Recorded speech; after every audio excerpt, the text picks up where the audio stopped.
ETF index mutual funds నేర్చుకుని stock మార్కెట్లో రాణించాలనుకుంటున్నారా? వెంటనే ఈ నెంబర్కి కాల్ చేయండి.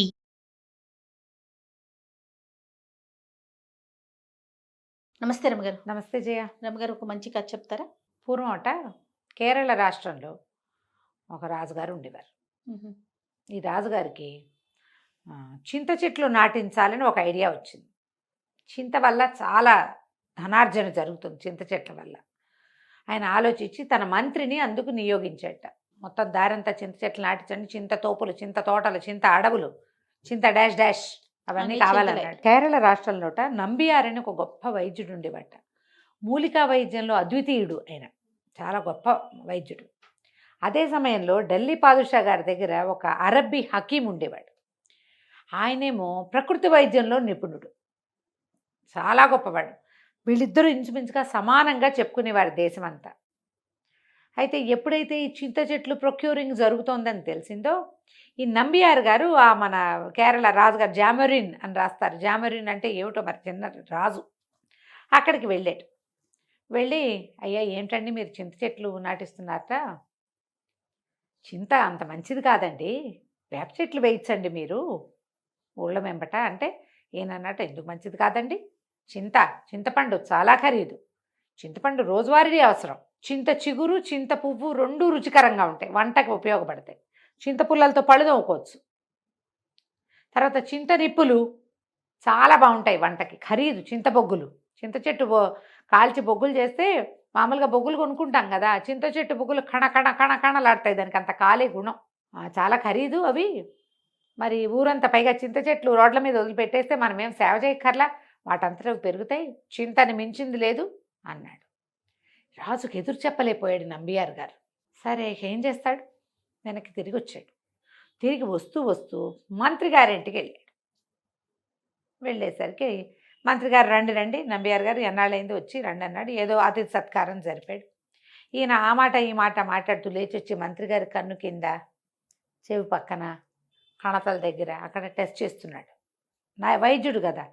ఈయన మంత్రి అన్నాడు, ఎందుకు అట్లా పరీక్షగా చూస్తున్నారు, ఇంత పరీక్షిస్తున్నారు, మీ దయ వల్ల ఆరోగ్యం చాలా బాగుంది, వాళ్ళతో పని కూడా ఉందండి ఇప్పుడంటే.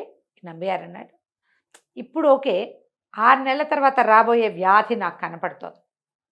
కొంతమంది డాక్టర్లు కనిపెడతారు కదా, పెద్ద అయ్యాక వీళ్ళకి క్యాన్సర్ వస్తుందని ఈ నాడి పట్టుకుని కూడా చెప్పగలరట. నాడి పట్టుకుని, ఇప్పుడు మనకు కూడా ఉన్నారు వైద్యులు, అవునవును, నాడి పట్టుకుని ఈ ప్రాబ్లమ్స్ ఉన్నాయి అని చెప్తారు.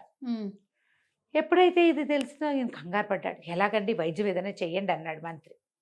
అనేసరికి ఈయన అన్నాడు, నేను చేసే వైద్యం కాదండి, ఢిల్లీ పాదుషా దగ్గర హకీం ఉన్నారు కదా, ఆయన మీకు కరెక్ట్గా వైద్యం చేస్తాడు, దీనికి వైద్యం ఆయన దగ్గర ఉంది, మన దగ్గర లేదు అంటే. హకీం గారు మనకి లొంగుతాడండి, మనకదంటే అబ్బే అలా ఏముండదు, నిరుపేదకి కూడా ఆయన వైద్యం చేస్తాడు, వాకిట్లోకి వెళ్ళారంటే వైద్యమే.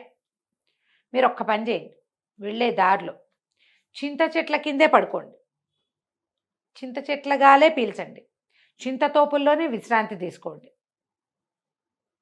చింత పువ్వు ఆకు ఏది కనపడితే అది తినండి, దొరికితే చింత చెట్టు గాలే మీకు అవసరం అని చెప్పాడు.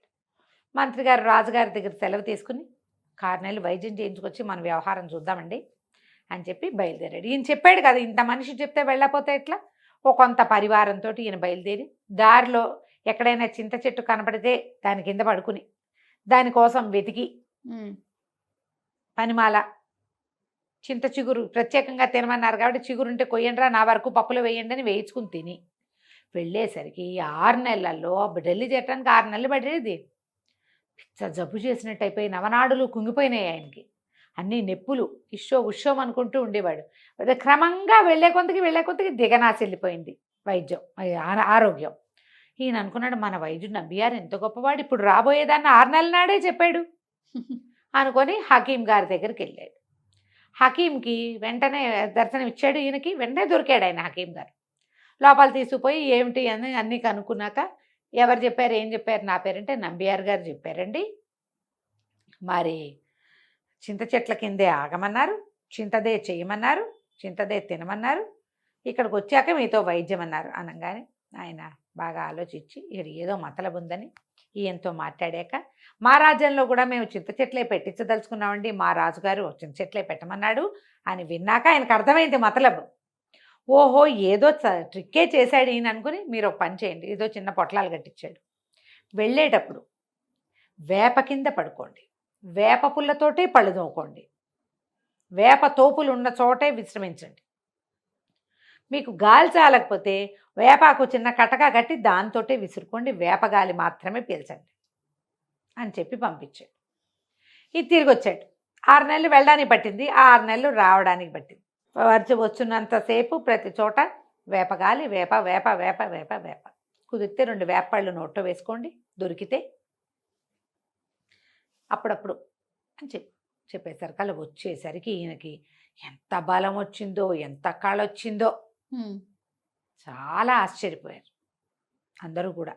వెళ్ళినాడు ఉన్నట్టు లేడు ఆయన, వచ్చేటప్పుడు ఇంకా బాగున్నాడు. వైద్యం పనిచేసింది. అప్పుడు ఆయన రాజుగారి దగ్గరికి వెళ్ళాడు, చెట్లు నాటడం దాని గురించి మాట్లాడడానికి. నంబియార్ గారు కూడా వచ్చాడు. అయితే ఈయన వెళ్ళేటప్పుడు చెప్పాడు, వెళ్ళేటప్పుడు చింత చెట్ల కింద పడుకున్నాను, జబ్బు చేసింది. వచ్చేటప్పుడు వేప చెట్ల కింద పడుకున్నాను, జబ్బు తగ్గిపోయింది.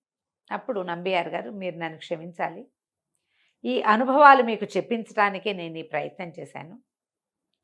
చింత ఆరోగ్యం కాదు. ఊర్లో 4 చింత చెట్లు ఉండొచ్చు, 100 వేప చెట్లు ఉండాలి. వేపగాలి ఎట్టి పరిస్థితుల్లోనూ అనారోగ్యాన్ని దగ్గరికి రానివ్వదు. నీ లోపల ఏదైనా చెడు ఉంటే నెగిటివ్ ఎనర్జీతో సహా తీసేస్తుంది. కానీ చింతకు ఆ గుణం లేదు. ఇప్పుడు ఈయన ఆరోగ్యంగా ఉన్న మనిషి చింత చెట్లు కింద పడుకుని చింతగాలి పీల్చి చింతతో పళ్ళు తోముకుని జబ్బు చేసేసింది ఆయనకి. ఇలాగే అవుతుంది. ఊరంతా చింత చెట్లు ఉంటే ఊరేమవుతుంది రేపు? చింతల తోపులు అవి ఊరి బయట ఉండేవి. చింతల తోపులకు వెళ్తే దయ్యాలు అవి ఉంటాయని చెప్పుకుంటారు మన వాళ్ళు. చింత చెట్టు మీద దాన్ని మోతాదుగా వాడాలి. చింత వాడద్దని కాదు, మోతాదుగా. ఇంత గిన్నెడు సాంబార్ చేస్తే ఇంత చింతపండు వాడతాం అంతే. రోజు సాంబార్ తినం, రోజు వేపూత తినచ్చు, ఆ లెక్క ఉంది అని చెప్పంగానే ఆయన ఆ జామరిన్ గారు తన ఐడియా మార్చుకుని చింత చెట్లు చింతతో మానేసి అన్నీ వేప చెట్లు పెట్టించి దారి వెంబడంతా వేపకు కూడా పోషణక్కర్ల. అవును, వేప చెట్లు పెట్టించి వేప తోటలు వేయించి అనారోగ్యంగా ఉన్న వాళ్ళకి వైద్యం చేయటానికి వేప తోపుల్లో వైద్యం కూడా అవకాశాన్ని కల్పించాడు. తర్వాత ఆ రాష్ట్రం అంతా, ఆ దేశం అంతా కూడా ఆరోగ్యస్తులే ఉన్నారట. ఎక్కువ మంది అనారోగ్యం వాళ్ళు ఉండేవాళ్ళు కాదు. కంచికి మనం ఇంటికి. నమస్తే. నమస్తే.